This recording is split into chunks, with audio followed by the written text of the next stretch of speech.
Today's topic, choosing a pathway to victory. To choose a broad pathway to victory, it's in the book, of course, step 4. But if you recall, last week we looked at your jurisdiction. So we really mapped your jurisdiction. Everybody, you know this just from working with campaigners enough. It's such a variety, right, of the laws that authorize fluoridation and how it gets paid for, and whether it's one central place for many cities or many wells with many fluoridation, all within the same community. It's just every situation is quite different. But after having mapped your jurisdiction and even the demographics of your town, I live in San Francisco, one of the most affluent, educated, and liberal cities in America.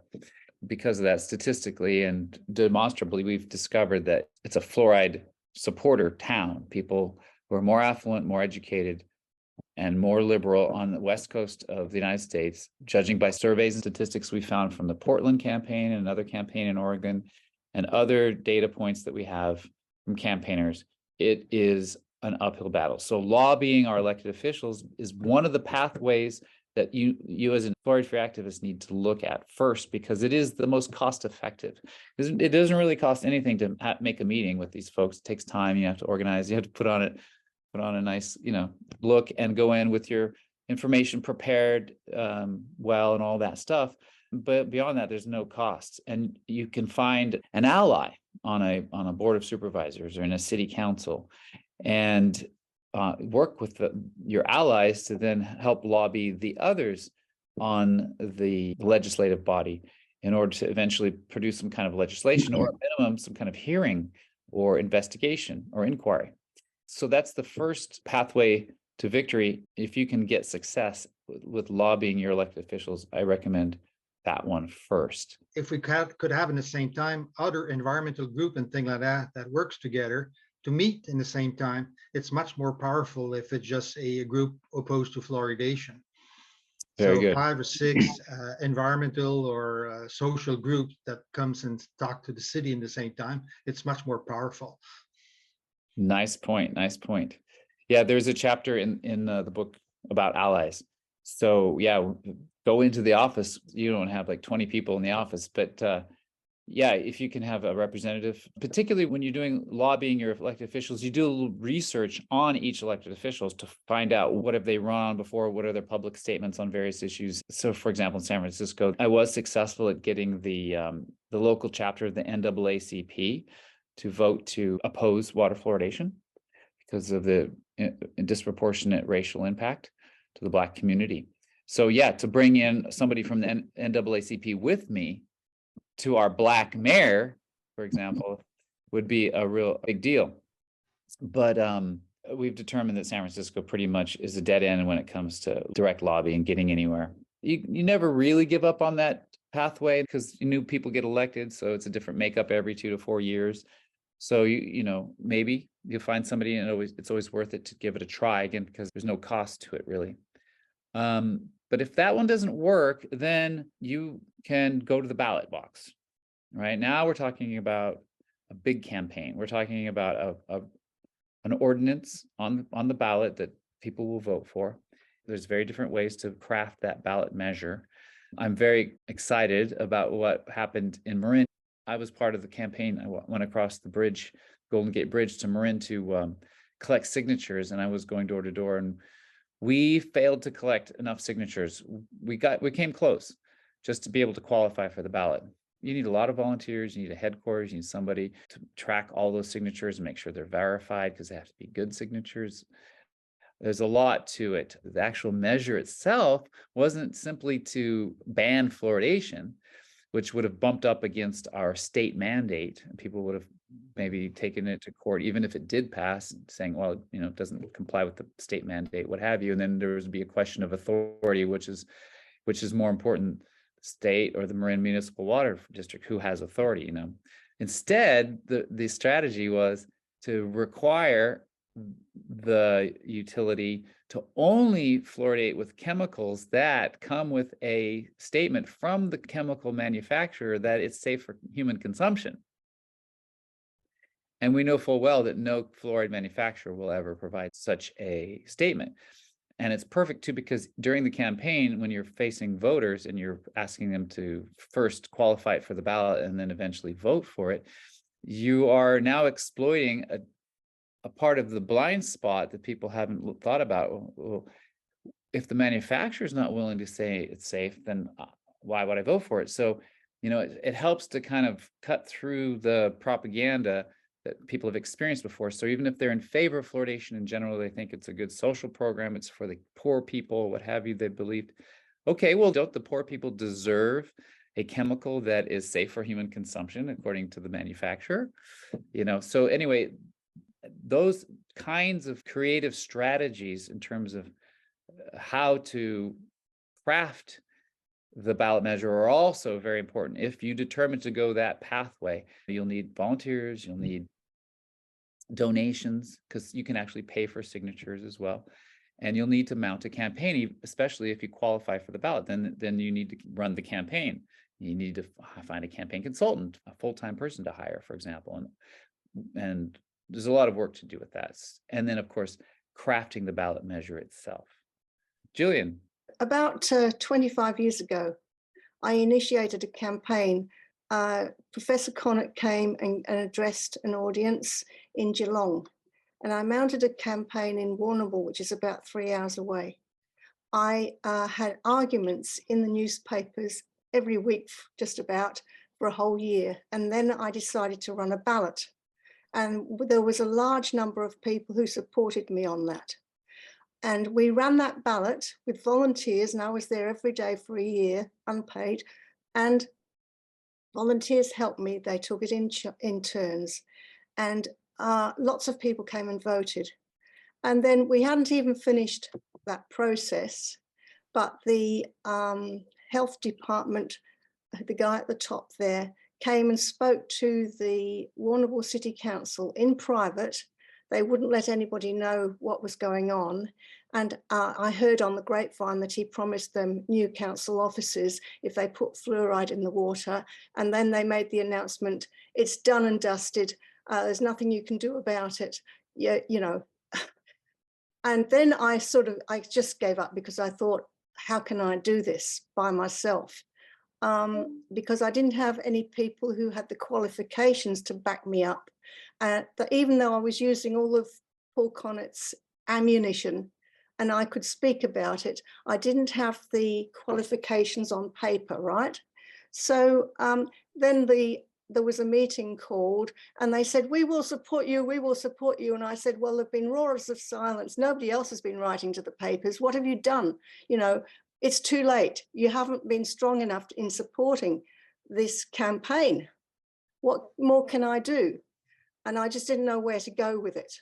But the other thing is that this is very interesting. In Australia, the fluoride, I don't know whether this is the source of all of it, probably not, comes from the Portland aluminium smelter.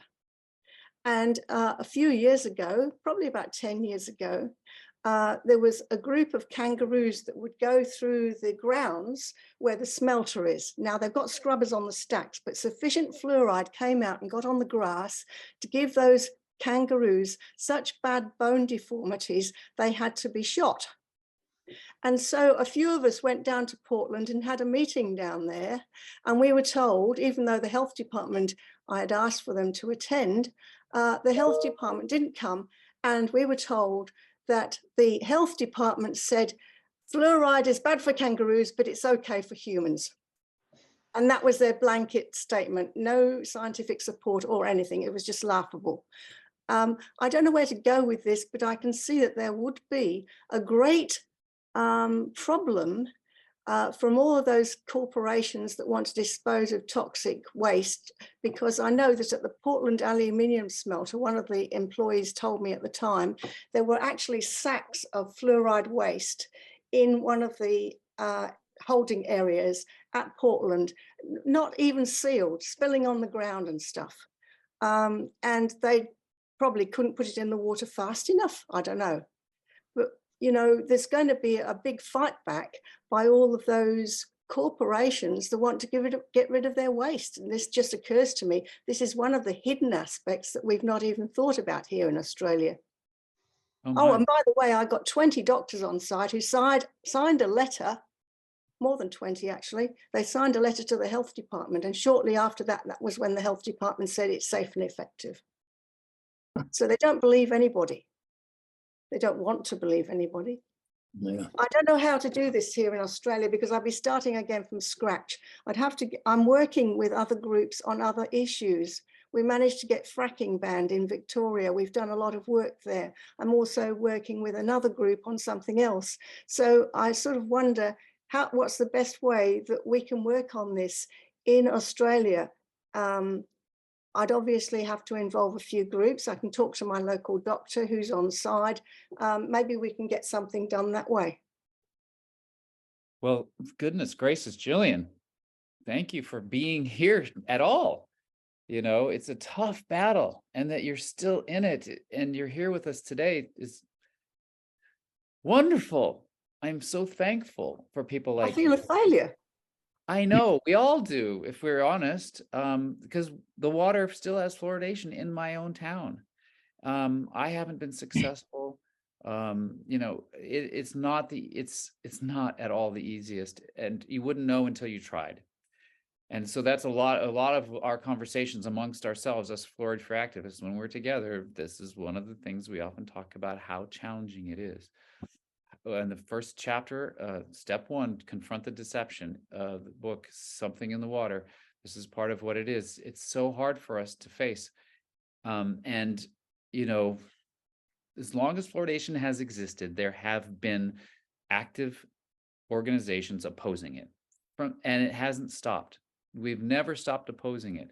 It's just that their resources and their talents and their abilities and their media abilities and their resources and their behaviors have basically, on the whole, you know, won. But it's not over until we say it's over. That's another chapter in the book, Don't Quit.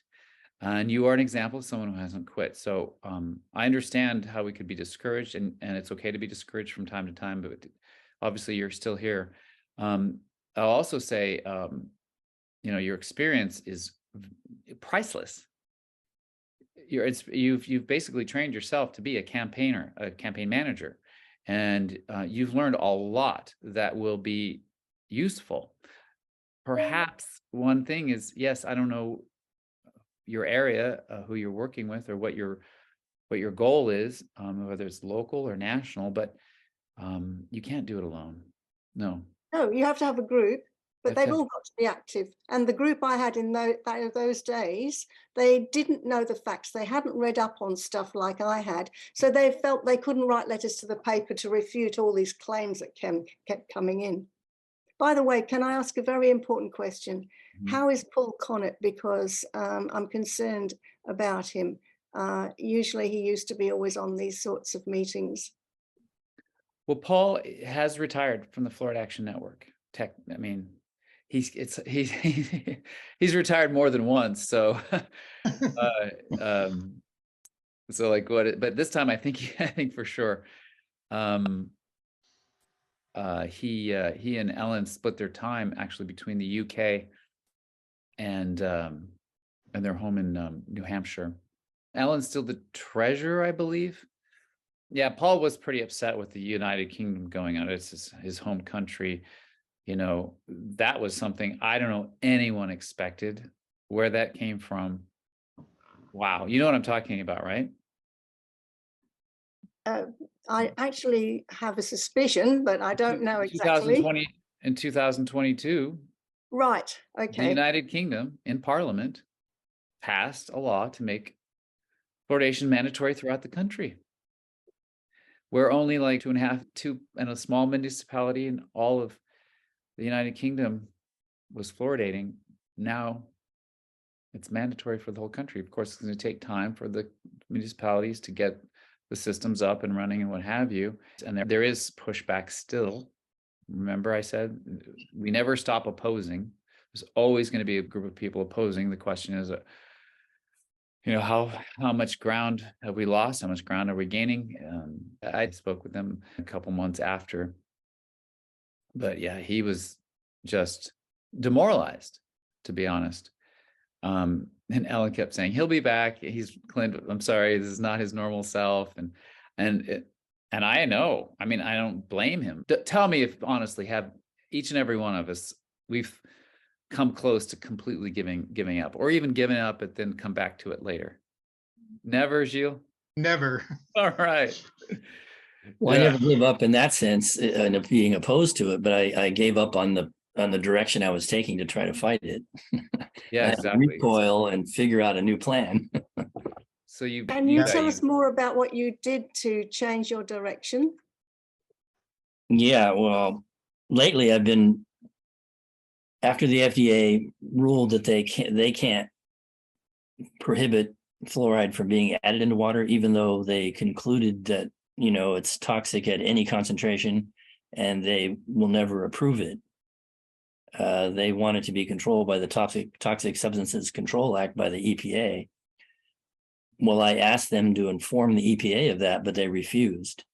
And so I told the EPA what the FDA ruling finally was after 8 years of deliberation, but the EPA never wrote back. They don't.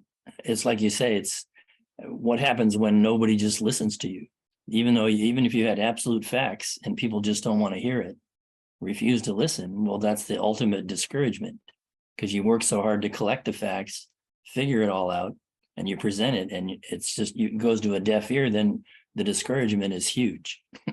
And when the FDA wouldn't ban it, I got really discouraged and I stopped writing to the FDA anymore.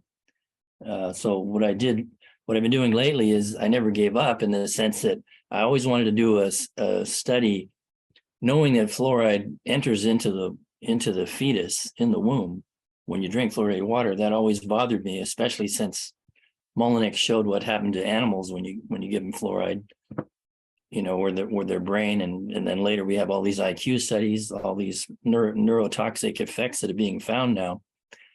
I wanted to look at knowing that the United States has a relatively high infant mortality rate, I wanted to know if fluoridation had anything to do with it.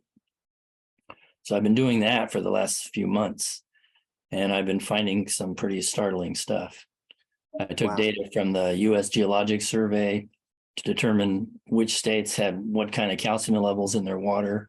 And I took other data from the CDC to determine what infant mortality rates were in all the different states. And sure enough, the worst infant mortality is the fluoridated state that has low calcium water levels, just as you would expect. And if you look at the fluoridated states that have a higher calcium in their water, their infant mortality is lower. And I fortunately, it worked only because I have data from 70 million people. And if I include Tennessee, it's more like 77 million people. And it just follows this trend from low calcium to high, from high calcium to low calcium. Infant mortality just climbs when the fluoridation percentages are about the same. I took the percentage of the population fluoridated divided by the calcium level in the water, and it made this super nice correlation. What's the correlation percentage? Well, like the R value was like 0.7. So, and then I did it just fluoridation alone among all the states without considering the calcium level. And you would expect the correlation not to be as strong, and it was still there, but not quite as strong. Lower R value. And then I wrote that all up and I sent it to the American Journal of Pediatrics, and they said, well, we don't have space for it. And then I sent it to a different pediatrics journal, Pediatrics and Neonatology, I think it's called. And they said about the same thing. We get thousands of articles and we just don't have room for it. So I've sent it to a third one in Taiwan, a pediatrics journal in Taiwan. And I'm hoping because they're not really into fluoride or against it, probably they just are going to be more neutral. It might get a better review. But I have a few readers that read it for me that have always worked with me on my fluoridation papers in the past, and I've sent it to them and they really like it. But the more readers, the better, if anybody wants to volunteer. It's a complex issue because there's a lot of ways that infants can get killed. But the only reason it shows this trend is because I'm averaging it over 77 million people, and you see it. Wow. If you look at individual towns, it can be confusing. Yes. Like the highest infant mortality rate county in California is Shasta County. But I think it's because it's so cold there all the time. and they let the kids sleep with them in their own bed, and the kids suffocate. That's a common way that infants can get killed, from suffocating, sleeping with their parents. Gee. But again, there's all kinds of different ways infants get killed, but sure enough, this trend is there. And I think fluoride is just another contributor.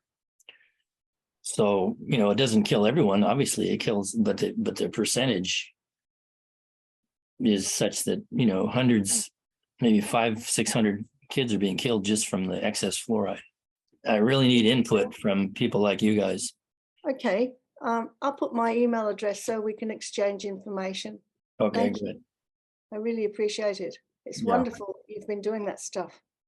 For sure. So Richard is a professor of chemistry, and as such, his activities have been like this, scientific in many regards, and or at the national level, working for years and years and years to appeal to the FDA to do their job. As far as local campaigns, Richard has done some local campaigning and has had some success even. And that's primarily the focus of the fluoride-free campaigns, and the book, Something in the Water. It's about how to mount a local campaign to end water fluoridation in your town. And so we can use research, all kinds of research. Declan Waugh, for example, he has produced a variety of research papers with fluoride as a variable, autism and different kinds of categories that he's found some correlations with. And we can use those on our local campaigns as resources. Even Richard's work lobbying the FDA, even though the FDA eventually, after 7 years of writing them consistently, month in and month out, how many letters did you end up sending to them in total? About 120. Yeah, 120. And that was after the original petition. And including the original petition, all of But that. one of the things was what Giles brought up, which was, it's not officially recognized as a drug, even though it's being used as a drug. And I brought up that even if you add something to the water that's not even considered a drug, or anything you add into water for a purpose of ingestion and not cleaning the water, it has to be subject to these really rigorous clean standards when you manufacture the stuff. I brought all that up in detail to the FDA. All of that. I pointed out all the laws in the books showing what is required to add something into the water for people to consume. Man, it's really rigorous, but none of it is applied to fluoride. So and you published these letters all together in a booklet, right? Yeah, I got about 95 of them in a book. Wow. So that's a resource campaigners can use, because it has the logic, it has the facts, it has the distinctions that are important to a campaigner. For a lot of people, it's just brand new news to find out that fluoride's in the water to treat the consumer, not the water itself. Yeah. So that's a big one. And then who regulates it, right, Gilles? And that's the problem. Health Canada regulate sodium fluoride of pharmaceutical grade as a drug or as a source of nutrient if it's added to bottled water. They cannot claim any effect on health, except that's good for health in general. They cannot say it's good against tooth decay because it cannot claim a therapeutic purpose to it. But they don't regulate the sodium fluoride, the sodium fluorosilicate, or the fluorosilicic acid, as it's for them a water treatment chemical, and they don't regulate it because it's not prepared in sanitary condition. It does not respect the good manufacturing process. So Health Canada cannot make them legal drugs whatsoever. It'll never be able, because it does not respect all the rules of the Food and Drug Act. So how come, for example, it's approved sodium fluoride of pharmaceutical grade, approved as a drug to prevent tooth decay in Canada, and it's not approved by the FDA in the States?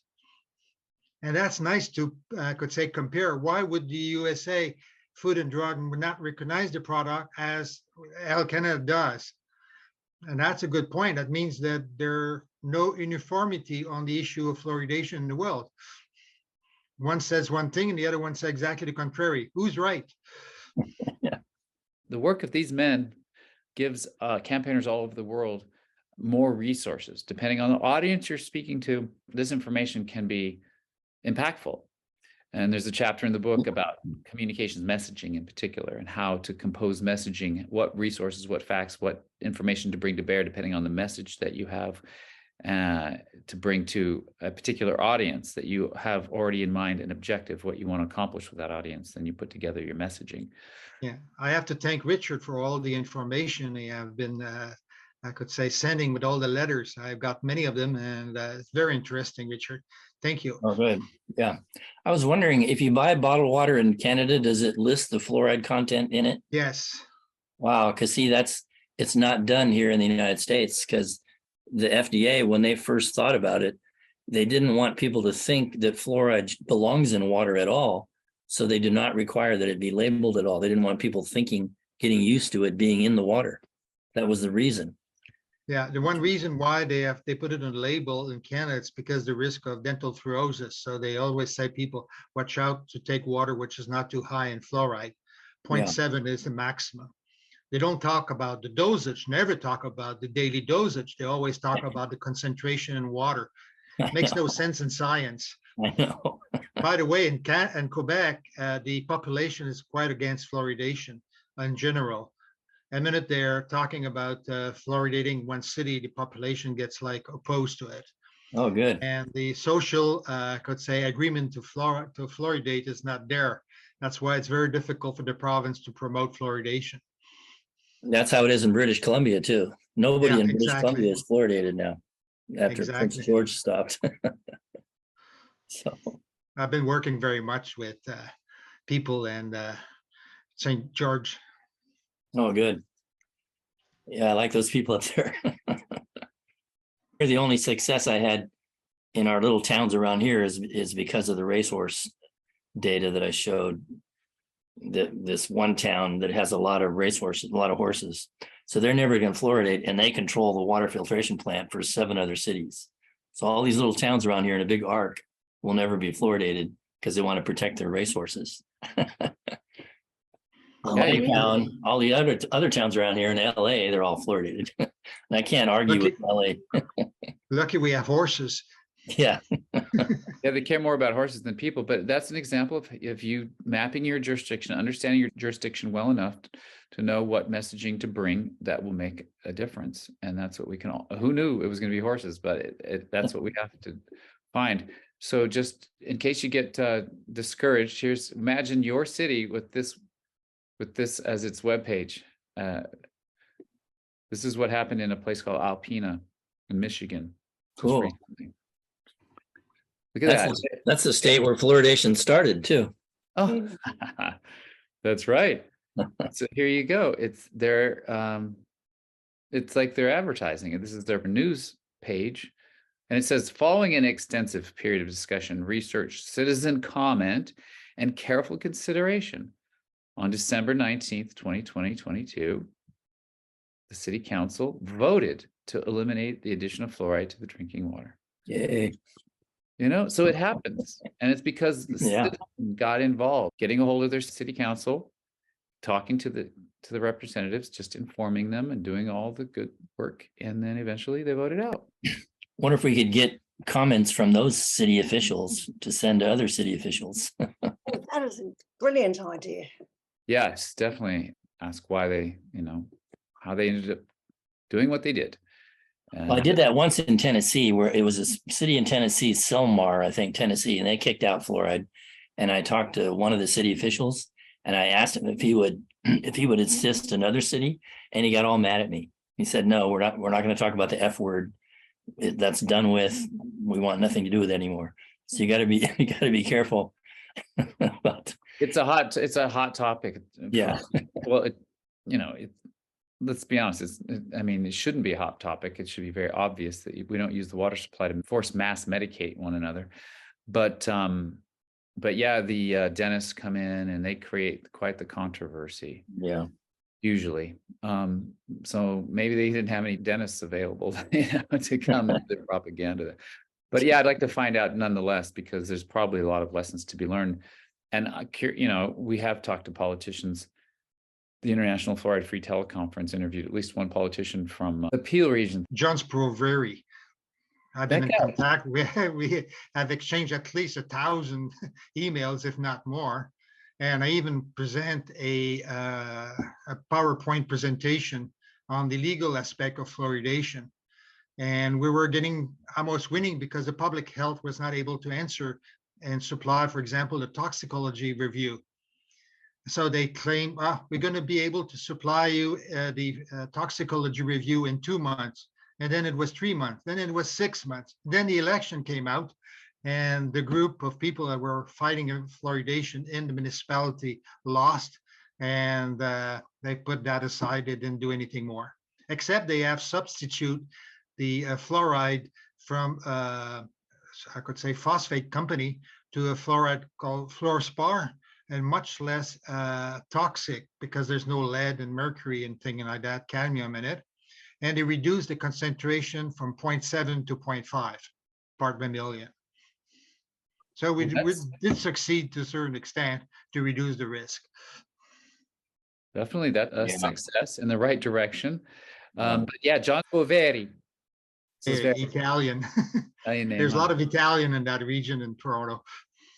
Oh, so yeah, if I'd like to understand, from him, personal stories about how he was lobbied. He was doing the contrary. He was trying to change them. And he was getting to a certain point winning, but it's a question. I think they win. They have lost something like 5 against 4 in the committee.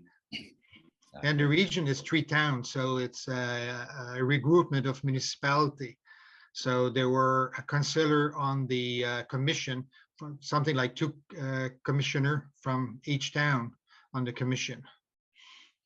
Just now, or step 4 is just picking your broad pathway to victory. So to understand that eventually you're either going to do it through direct lobbying, you're going to do it through the ballot, through the court system. And there's something called direct action as well, which I included in the book, because that's actually a lot of average folk, when they think, okay, I'm going to fight against something politically, what I need to do is get out in the streets with the picket signs and make a lot of noise. That is a kind of strategy. It has limited impact too often, but it can be part of an overall balanced breakfast, if you will. But basically, the book spells out these various pathways. Oh, and also had to include running for office yourself, which is something that some of our fluoride-free activists have done over the years. And that gives a whole other platform for the fluoride-free message to the public. But anyway, each of these avenues to change have pros and cons. They have, certain advantages and disadvantages. And as a campaign leader in your area, having mapped the jurisdiction from step 3, you have a much better understanding of which one of these avenues is going to be more successful. And in the end, even if you're just beginning and you don't know which one will be more successful, you'll start with direct lobbying first, because again, it's least expensive. Call up those elected officials, make an appointment with them, sit down, create rapport with them, and then discuss the issue and see if you can get them to be an ally. If that doesn't work, then you go to the ballot box, whether that means putting forth a ballot measure to pass a law by the majority of the people, or, like a charter amendment. There's also putting up somebody for office in elections, right? That's also in the ballot box. But then there's a whole other system of the court system. You don't need a whole volunteer army. You don't need to collect signatures, but you do need a lot of money because lawyers are expensive, unless you're going to sue them yourself. And I'm actually, just coincidentally, I have a business now teaching people the law sufficiently so that they can sue on their own without the need for a lawyer. If Gilles gets a lawyer to write a complaint, I can take that same complaint and I can use it and put my name on it. I don't need a lawyer. Exactly. And that's one of our aim too. So also, our lawyer have been giving a lot of his time pro bono just for producing that work, the formal notice to the city. It took him something like 60 or 70 hours, and he had charged only $3,500. They had to read a lot of information. We checked everything what we were saying to see if it was true or not. So he had done a lot of reading pro bono, so he could be well informed. And we did work with a student at the University of Laval near Quebec City pro bono students that have reviewed the literature, the science, the laws, everything like that, and came out with some report what would be the best way. And that's why we're looking for example, an injunction. An injunction is something which the court have to give you very rapidly because it's something important. So you don't have to wait 2 or 3 years with an injunction. Yeah, very good. So, whether you hire a lawyer and you somehow have fundraised enough money to pay the lawyer to do all the work at their top dollar fee, that's fantastic. You get their work at the best. If you could work with student at university that will do the first work for the next lawyer, you'll be saving a lot of money because this is all free pro bono. So you could prepare yourself using that, so you could have more information to give to the lawyer after it. Exactly. So you can employ a lawyer in various degrees, completely free. Maybe you pay a half rate. Maybe you get their aides. You can get students. So very creative ways to get people to help you with your legal battle. And in the end, the more you can do yourself or your team can do, then the less you maybe don't have to rely on the lawyer so much. Even the ballot measure, I'll say, going back to that other pathway to victory, if you choose to go to the ballot measure, it's actually very good to have a lawyer look over your ballot proposition as well. So that could be a little expense there. But anyway, you get to use lawyers as much as you want, but you can rely on other people's work. That ballot measure that Marin used is available for anyone to use as a model. Any complaints like that Gilles' lawyers come up with, or even the notice to the city to start with, because it's going to have the same principles that the complaint will end up having. So there's the legal option, the legal avenue, and there's pros and cons to that. And then there's direct action, which also for a lot of beginning campaigns, sometimes direct action is a good way to get more people involved in your campaign. So when you don't have a lot of volunteers, you don't have a lot of people involved, and you want to, say, launch a ballot measure, and you're going to need a lot of volunteers to produce some events that make a lot of noise and maybe make the news, get your website's address out there, to get people to sign up. Direct action can be very helpful in that way to just draw more attention. Like you said, you had Dr. Connick come speak, so you can do events.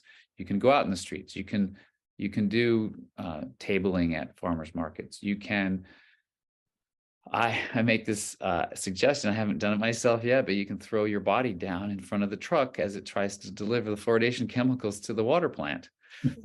That might cause some news and cause a stink. But, once again, you think of your audience, you do it such a way that you are aware that the news can spin it the wrong way, it could backfire. So you want to choose your direct action, even and intelligently. But you do it in such a way that you exploit the inconsistencies and the illogic or the lack of ethics. You can create direct action events and activities that really have a strong message and get people's attention. And that's a good way. The right answer, Clint, it's to write a book on all those subjects. Do what you're doing. 2 or 3 books. Oh, a book just dedicated to direct action for fluoride fighters? Anything on fluoridation. It always work. That's why we had something like 3 or 4 books in Quebec. That's why, because we cannot use very much English books because people don't speak English in Quebec. So we have to write everything in French. That's why I'm not bilingual. You are bilingual, no? Looks like it. Yeah. So read the book for an expose on the various pathways, the pros and cons, and as a campaign leader in your area, you have to pick one, or pick one for now, knowing that you're going to go with another one. And once you developed enough momentum behind one or the other, or if you've exhausted direct lobbying and that doesn't work out, then you may have to go to the ballot. But you always want to be, as a leader in your campaign, aware of the various broad avenues of political change that are available to you at any time, and to be very clear with you and your team which one you're currently pursuing. What I was thinking was, if you have this in court, is there a model of what you should be doing there? Or is it just endlessly complicated? We do discuss in the book some of the various legal concepts that have or have not worked in different places. And that is something you'd want to know, because maybe you want to try it in your area, because every jurisdiction is a little different. Judges might be looking at things differently. Richard, some of those court cases in California, I mentioned in the book, that established the doctrine of the police powers, which really shut down the legal challenges to fluoridation kind of early on in California and other places in the United States, because the courts were unwilling to look at claims of safety and effectiveness and purely look at the authority that the government has to do such a thing. And they determined, yes, in California, constitutional California allows for government agencies to use what's known as the police powers. It's a legal doctrine. You can look it up. And it basically says that the government can do what they think is good for you and force you to do it because it's good for you. It's a bit of a stretch, but sometimes I give the analogy of, if you're on the street corner, you're getting mugged, and a policeman notices and he pushes you out of the way at the same time as he's grabbing the mugger, and maybe you stub your toe or something, but it's better for you and everybody else that mugger get apprehended. And so you got pushed, but it was good for you. And then the police needed to have that power to be able to do that. But it can be extended to all manner of things. And it's very interesting in terms of American constitutional law, because we'd like to think that we're free, right, from interventions like mass medication through the water. You would think that would be a constitutionally protected right to be free from intrusions like that, but it's not as simple, particularly when the Constitution of the United States limits the powers of the federal government, but the states themselves have their own constitutions and have, in this sense, some sovereignty, and they exploit that sovereignty by claiming police powers under the California Constitution. Anyway, so it's important for you, if you're going to take the legal route, to learn some basic legal doctrines, also to study the laws that apply to fluoridation chemicals in your area. That's something we touched on last month when we were talking about mapping your jurisdiction. So looking into the court cases that have been run in Australia, for example, about fluoridation, and seeing, were they ruling on the safety and effectiveness of it, or were they ruling simply on the authority of the government to be able to do something like that, regardless of any proof of safety and effectiveness. But then keep looking. So, for example, the legal challenge that we're going to make here in San Francisco is of the Department of Environment. Our city has a Department of the Environment who is responsible for regulating various chemicals used within the city, by the city, under what's called the precautionary principle. And this is part of our legislation. It is law in the city and county of San Francisco that you cannot use chemicals that are even suspected of causing harm. And of course, up until now, the fluoride has not been, I don't suppose that anyone at the Department of Environment has even considered fluoridation as maybe being problematic. But of course, I'm going to be bringing it to them. They'll have a chance to do the right thing before suing them, with a formal notice. But if they decline to do that, then it's on to the courts. I need some legal advice as well, but my non-professional assessment of the situation is that the Department of Environment is not doing its job, and I can sue them in the San Francisco Superior Court to force them to do their job. They'll have to apply the law to fluoridation chemicals in the water, and in so doing, they'll have to rule that the Public Utilities Commission may not add this chemical any longer to the water.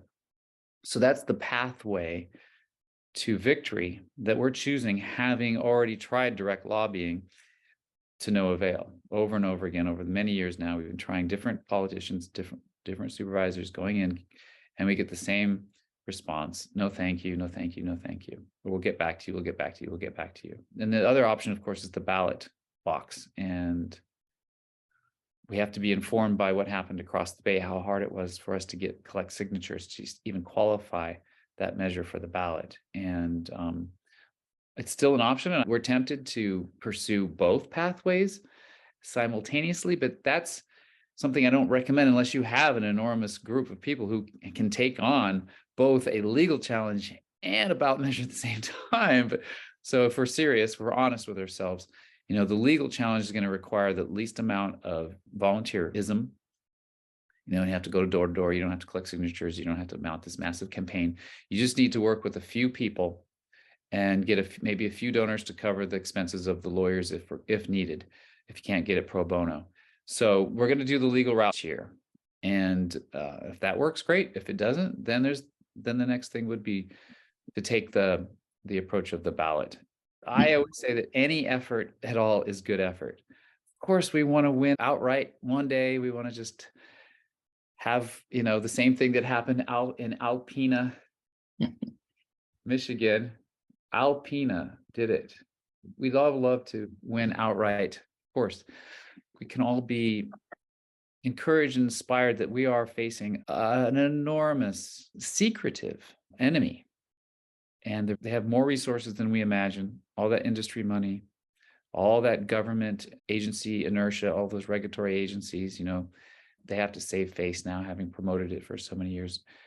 There's just so much we're fighting. The media clearly has gotten the memo that if you're to address fluoridation, you always treat it the same exact way, no matter if it's Australia or Portland, Oregon. Anti-fluoride people are anti-science, kooks, blah, blah, blah, conspiracy theorists. We know.